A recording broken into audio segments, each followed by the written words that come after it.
Good afternoon, everyone, or anybody. I don't think anybody's on as yet. So, as promised, I've stripped out this bit here for a good old clean and a bit of a rearrange. And it's my Mosquito Collection. So, quite a few here. I haven't actually even counted, to be honest with you. 1, 2, 3, 4, 5, 6, 7, 10, 11, 12, 13, 14, 15, 16, 17, 18, 19, 20, 1, 2, 3, 4, 5, 6, 7, 8, 9, 30, 31 mosquitoes in 172 scale, all the corgi ones. I think there's an Oxford black one that I need, but other than that, I'm pretty much there.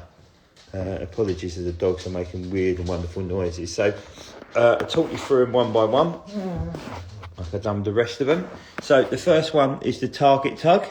This comes with a lovely yellow and black underneath, as you can see that, as the back wheel is just falling out as well. And then behind that you've got an Amiens Raider Oxford Mosquito. It's on a corgi stand because they look a little bit better, and this is TEG. I'll show you its brother in a minute. Then behind that we've got a Banff Mosquito in the blue and duck egg scheme with the D-Day stripes. Really lovely looking aircraft. Another Banff Strike Wing aircraft as well. This one marked up T in a more grey sort of colour, but with the D-Day stripes on. And behind that we've got another Amiens Raider. This is VSP, so very similar to VSB, the one that was on the Amiens Raid, which I've also got in the corgi form, which we'll get to in a minute.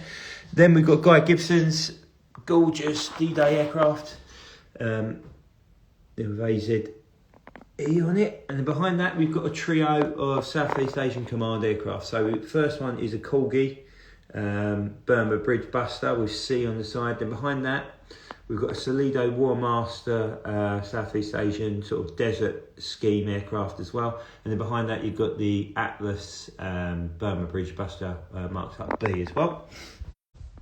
Onto the second row.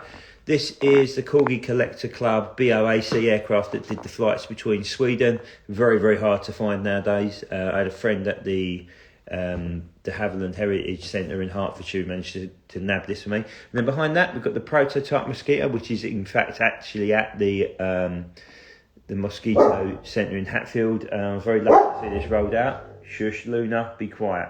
Then behind that, talking about the Amiens Raid, we've got FEG. This is the Corgi Legends down undercarriage only version. Really, really nice aircraft.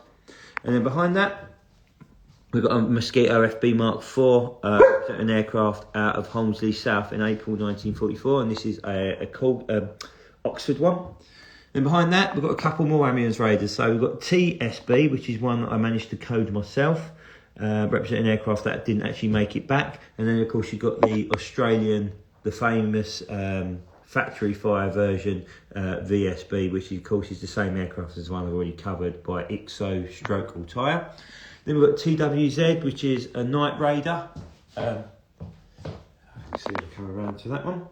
Then behind that we've got the famous Grim Reaper. No, it isn't Grim Reaper, sorry. This is the one that comes in the Lancaster set with the Mosquito. And behind that you've got the Elvington, or which is now East Kirkby aircraft CVI. And then we've got Grim Reaper behind that, really, really iconic aircraft. And then we've got the all black Night Fighter, which managed to acquire off of Dan, which is a Model Zone exclusive. Right, going back over to the front. Now we've got a pair of Israeli Mosquitoes, which are representing exactly the same aircraft.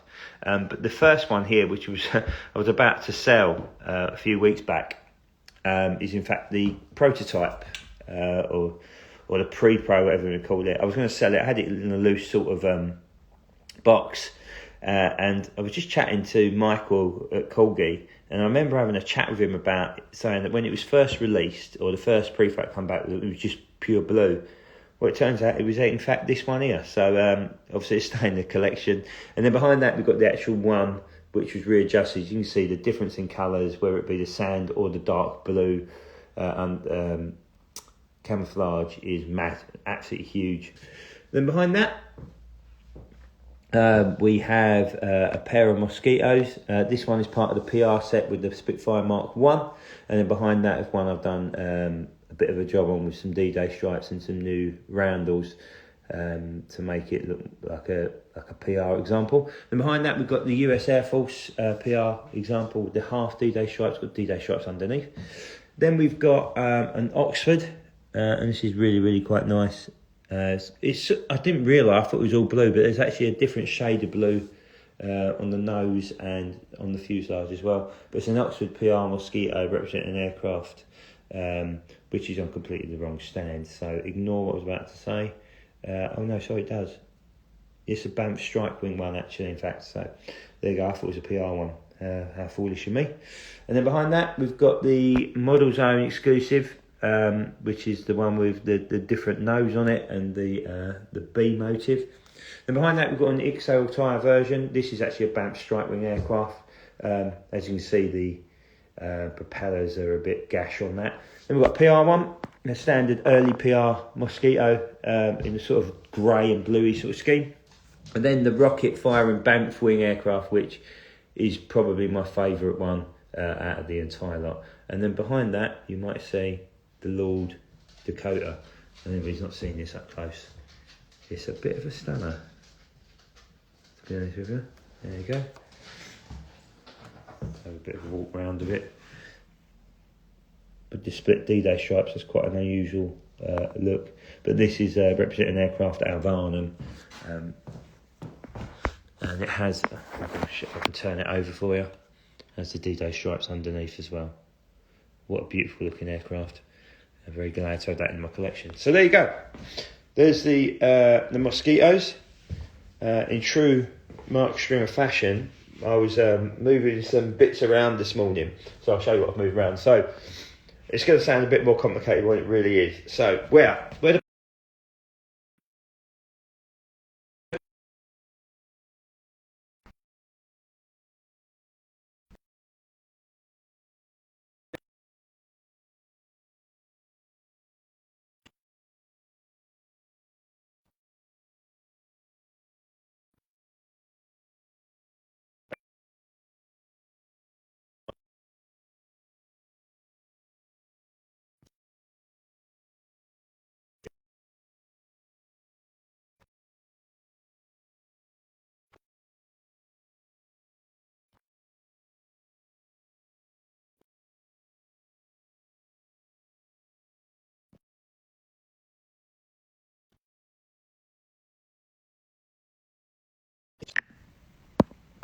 Sorry,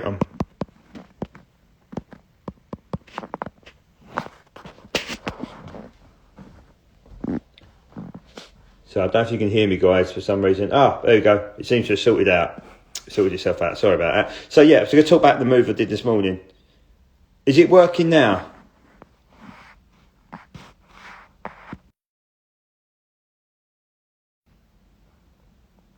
Can you hear me now, guys?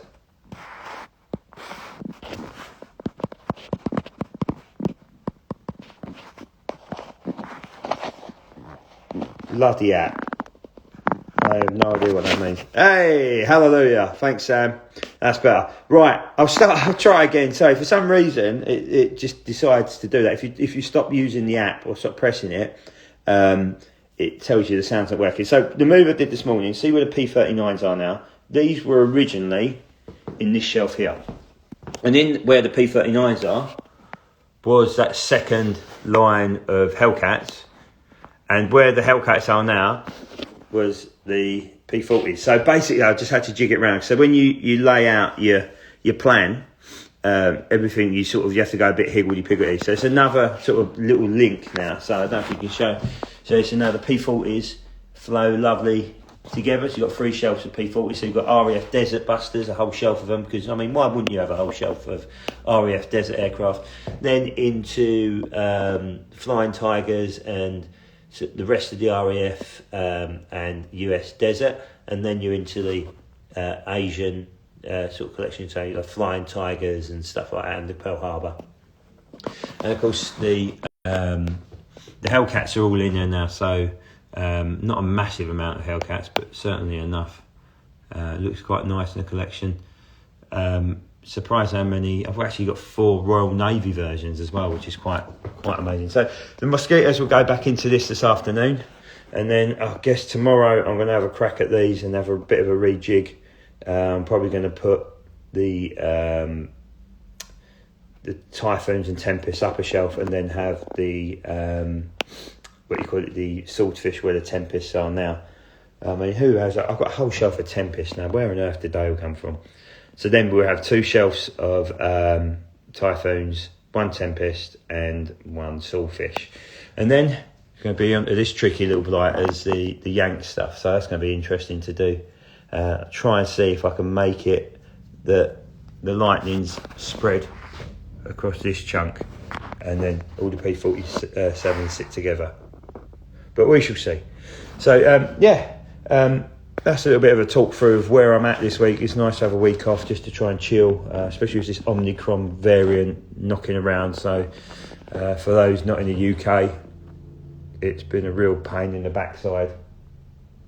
Massive pain in the backside. So that is where we're at. So another little section clean and good to go on, and we go from there. Look, hope you've enjoyed. For those who've seen on Insta stories, I'll be doing a live video at 10 o'clock UK time on Friday. And before anybody asks, no, I don't know what's in the new Corgi catalogue, but we're going to have a bit of a discussion around what we'd like to see, what we think will be in there, and some of the concerns and challenges they're going to be facing. That's really about it from me. I'll try and do a video review on the Lord Dakota shortly, and see if I can get that up on Instagram as well. This week's been a bit hectic, as you can probably imagine. But look, that's it from me. Thanks for tuning in. Hope you enjoyed it. I'll speak to you guys all soon.